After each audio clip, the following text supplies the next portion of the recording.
Assalamualaikum, selamat malam semuanya. Apa kabar kalian? Aku harap kalian baik-baik saja.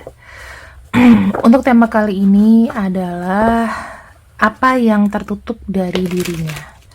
Apa rahasia besar yang ia sembunyikan darimu? Apa yang ia sembunyikan? Apa rahasia besar yang ia sembunyikan darimu? Kita cek sama-sama ya.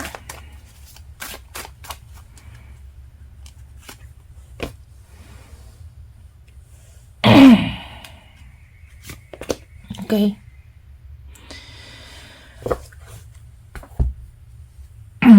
Aku melihat di sini ada self growth, ada fokus sama diri sendiri, dan di sini saya melihatnya seseorang yang ingin mencoba lagi ya untuk bisa menaikkan derajat dirinya sendiri. Jadi kalau aku bilang apa yang ia rahasiakan daripada kamu, dia pengen kembali menjadi orang yang lama ya. Dia pengen jadi pribadi dia yang dulu, yang mungkin lebih ceria, bisa fokus dengan tujuan hidup ya, punya sesuatu atau aktivitas yang stabil. Kemudian di sini kalau untuk masalah hati, dia tidak ingin jadi orang yang berbeda, ya. Karena sebelumnya semuanya itu pernah hancur dalam hidupnya dia. Kalau aku lihat ya teman-teman, orang ini tidak lagi sama seperti yang kau dulu kenal. Kenapa?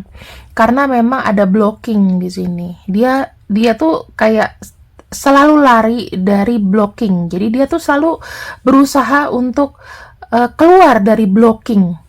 Jadi ada sesuatu tuh yang memblok dia, yang membuat dia itu nggak maju-maju atau tidak ada perkembangan di mata kamu. Yang aku bisa bayangkan di sini ya teman-teman, seseorang ini mungkin tidak bicara sama kamu, tetapi dia ingin ada kesempatan kedua untuk memperbaiki hidupnya. Karena jujur aja ya, banyak yang hancur ya, ada rasa kesedihan, tidak bersyukur di situ, dan sekarang ini dia lagi berusaha lari dari namanya kemelut. Seseorang ini mungkin gak ngomong sama kamu. Bottom of deck-nya bahwa energi kamu dengan dia ini sama-sama ada keterikatannya, sama-sama keterkaitan gitu loh. Ada juga indikasi mungkin cinta segitiga, tetapi yang paling aku fokuskan di sini adalah kalian sama-sama nggak bisa kayak lepas gitu aja, ya. Jadi inilah yang sebetulnya dia tidak katakan kepada kamu. Aku akan coba untuk bacakan dari tarotnya ya teman-teman, supaya kita bisa tahu lebih detail lagi apa yang terjadi.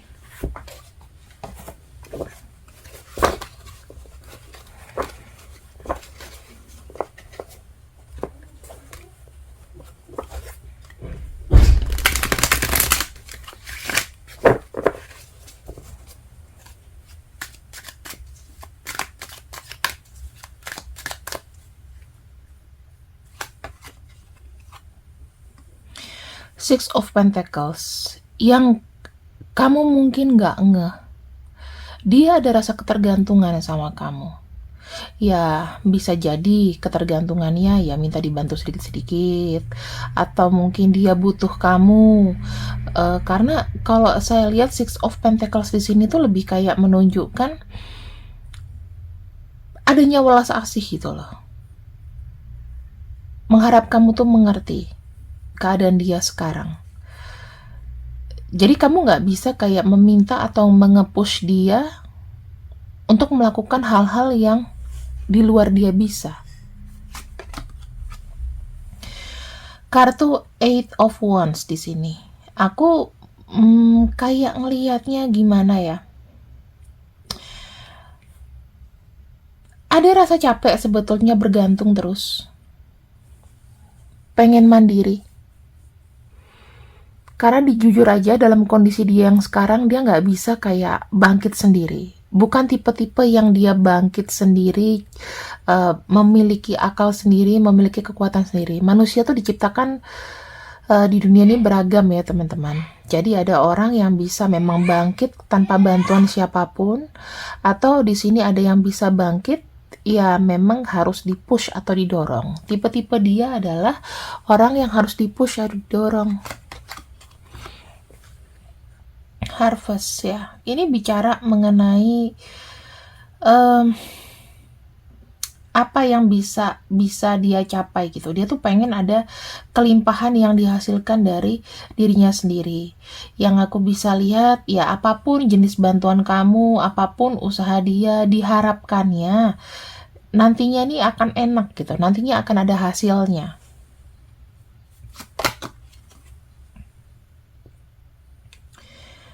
Oke, kartu High Priestess. Kalau aku punya vision atau pandangan ya teman-teman, kartu The High Priestess di sini banyak usaha dia yang dia lakukan. Memang tujuan dia adalah untuk kebahagiaan duniawi. Ya, ini pengen diperkuat. Kamu kalau lihat kehidupan kita tahun 98, 97, 2000 atau dibandingkan dengan orang tua kamu, kehidupan sekarang ini lebih kronik gitu loh. Ibaratnya kayak cancer yang udah menyebar, rapuh. The High Priestess di sini tuh kayak menunjukkan dia tuh berusaha kayak tetap apa ya, kayak mungkin banyak belajar sendiri ya, mencoba mempelajari keadaan, bagaimana dia bertahan. Ini bukan tipe yang cepat untuk survive gitu loh. Karena kalau kita ngomong The High Priest di sini, masih ada ketergantungan dia dengan orang lain. Ya, masih ada ketergantungan dia butuh saran, dia butuh jawaban, dia butuh support, harusnya gimana? Ya kenapa di sini memang ada kemelekatan antara kamu dan dia. Ada kartu Page of Wands. Dia butuh seseorang yang bisa menunjukkan jalan terang. Dalam arti, ya mungkin kehadiran kamu di sini, mungkin energi kamu di sini yang bisa apa ya, sedikit banyak kayak membuka filosofis pikirannya supaya enggak terlalu enggak terlalu beku gitu loh. Dia butuh kayak pengencer pikiran ya. Pengencer pikiran itu siapa tahu ada solusi, siapa tahu ada semangat dari perkataan kamu, dari tindakan kamu. Kamu di sini diharapkan memberikan satu cahaya dalam hidupnya dia. Kemudian aku sih kayak ngelihat susah dia melihat kamu dengan yang lain gitu loh. Susah mengikhlaskan kamu dengan yang lain. Dia akan selalu jadi bayang-bayang kamu gitu ya, kecuali kalau kamu pengen cut off dia, ya silahkan kamu cut off ya. Tetapi hal yang harus kamu tahu, orang ini nggak bisa tanpa kamu ya. Kadang-kadang kita tuh deket sama seseorang ya harus tahu bahwa orang ini tuh memberikan kita sesuatu yang baik ya. Efeknya gimana ya, mungkin dengan dekat sama kamu efeknya sangat terasa.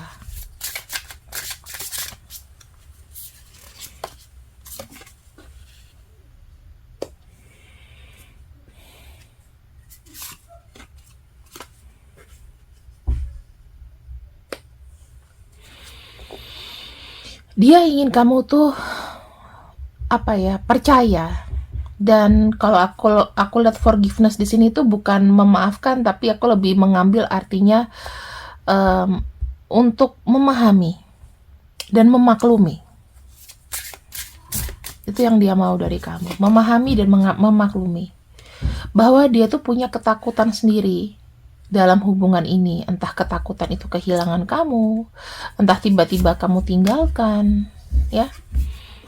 Karena dia merasa, jujur aja teman-teman, dia merasa kayaknya perhatian itu harus berikan kepada dia 100% untuk saat ini. Dan itu yang membuat dia takut. Dimana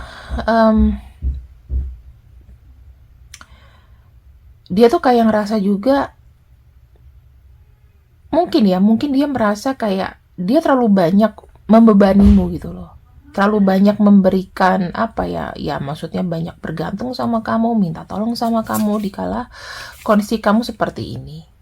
Dan dia sangat khawatir apabila dengan kondisi dia yang lemah seperti ini, kamu tuh akan mudah berpaling dari dia, sehingga bara asmara tidak lagi ada. Itu yang aku bisa pastikan di sini sih. Ada ketakutan tersendiri, ya. Kita akan lihat sebuah solusi akhir yang mungkin dari semesta. Semesta mau ngomong apa di sini?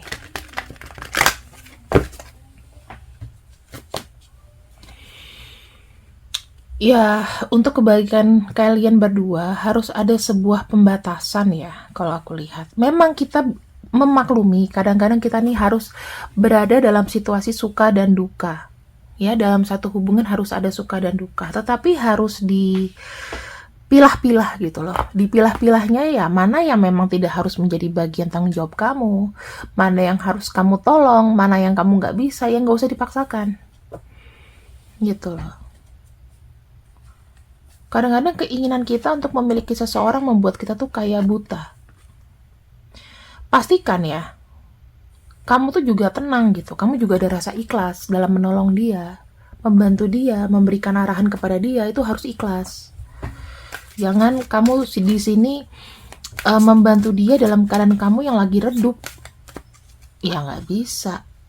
Kalau misalnya dia nggak mau sama kamu, berarti sudah ketahuan tujuannya apa. Ada kartu Tudsi.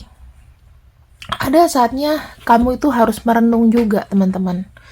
Perenungan itu perlu, kenapa? Karena kadang-kadang kita tuh nggak perlu seseorang di samping kita untuk memutuskan sesuatu. Kita nggak perlu menanyakan langkah apa yang harus kita lakukan ke depan. Gitu loh, kamu harus renungi dulu. Kamu harus jelajahi alur hidupmu dulu. Baru misalnya kamu bisa memberikan bantuan atau kesempatan kepada orang ini, ya baru lakukan. Kalau misalnya enggak, jangan dulu, dipikirin dulu. Ya.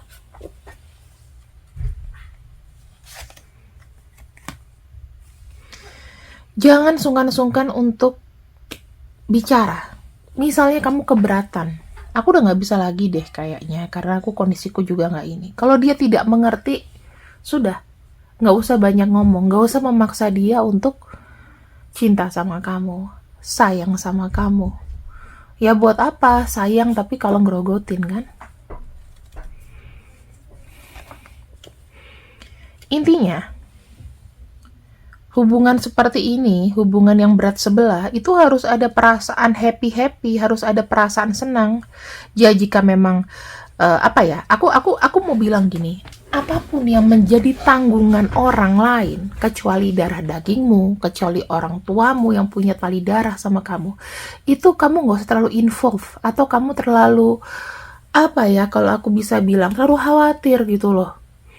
Kalau dia gak punya hubungan darah sama kamu secara langsung, seperti kamu ke orang tua kamu ke anak kamu, ya jangan terlalu involve. Jangan terlalu memberikan memberikan satu pengorbanan atau sacrifice terhadap orang tersebut. Gitu loh. Hidup kamu itu tidak harus dibebani oleh siapapun. Ya, hidup kamu tidak harus dibebani oleh siapapun. Nggak perlu merasa kayak, aduh aku nggak enak gimana ya kalau aku nggak nolong ini. Walaupun aku sayang, walaupun aku cinta, tapi aku rasa itu nggak perlu deh teman-teman. Kenapa? Intinya kita hidup itu harus happy, bukan untuk ditindas, bukan untuk menanggung beban orang lain. Jadi jangan sampai namanya cinta, ya, itu membuat kamu berkorban segala-galanya. Bantulah jika bisa dibantu, karena ada kartu copot di sini, ya dipatahkan. Kira-kira yang nggak perlu apa, yang bisa apa, kecuali kalau kamu punya uang lebih, oke, aku akan nanggung. Tetapi kalau kita banyak tanggungan, apapun itu nggak akan buat kita bahagia. Kita tuh akan selalu berusaha menyenangkan orang lain. Itu yang nggak perlu. Menyenangkan orang lain itu bukan tanggung jawab dari diri kita, teman-teman. Kecuali memang ada tali darah, ya. Oke.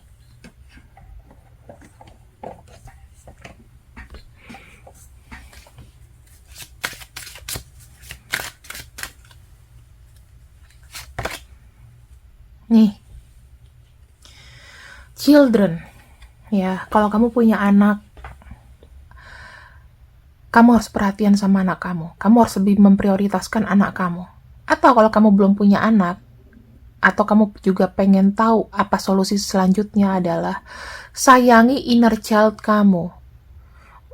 Menyenangkan inner child kamu itu, menyenangkan batin terkecil kamu itu bukan hanya untuk selalu menyenangkan orang. Oh, aku tuh selalu happy kak kalau aku berbuat baik sama orang.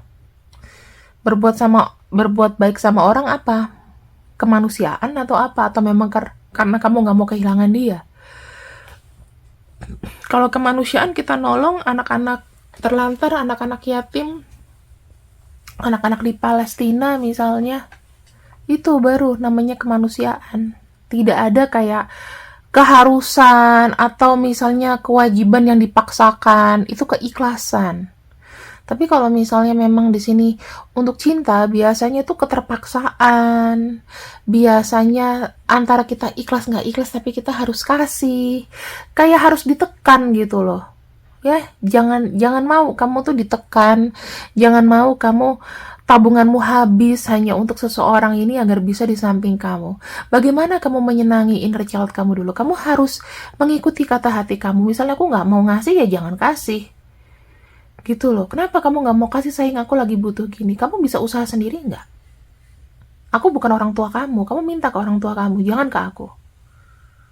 Kalau kamu nggak mau sama aku gara-gara hanya karena aku nggak bisa bantu kamu sering-sering, ya udah kita selesai aja. Harus ada ego, kebenaran yang harus keluar, teman-teman. Ya.